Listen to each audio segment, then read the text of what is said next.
È partita questa mattina alla presenza delle autorità patavine e venete la campagna di prevenzione Fatti dare una mano organizzata dall'Associazione Malati Reumatici della Regione.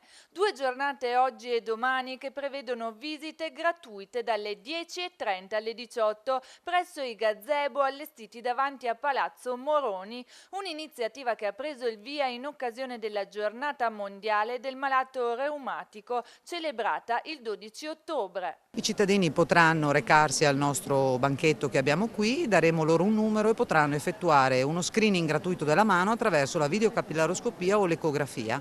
Questo darà loro modo di scoprire se hanno delle patologie reumatiche e quindi evitare le liste di attesa e avere delle informazioni su cosa possono andare incontro eventualmente se venisse diagnosticata loro una patologia reumatica. Oltre all'informazione, per i cittadini ci sono anche esami gratuiti. Le patologie reumatiche che colpiscono la mano sono numerosissime.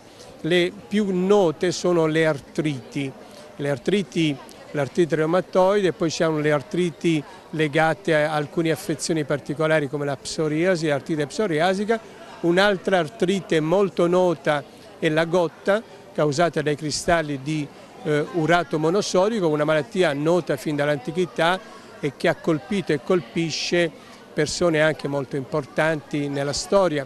E altra malattia rilevante non è artrite, è l'artrosi. L'artrosi è meno infiammatoria dell'artrite, ma ricordiamo che è la causa di malattia cronica più frequente nella popolazione e la causa più frequente di disabilità nell'anziano, per cui l'artrosi è un flagello sociale.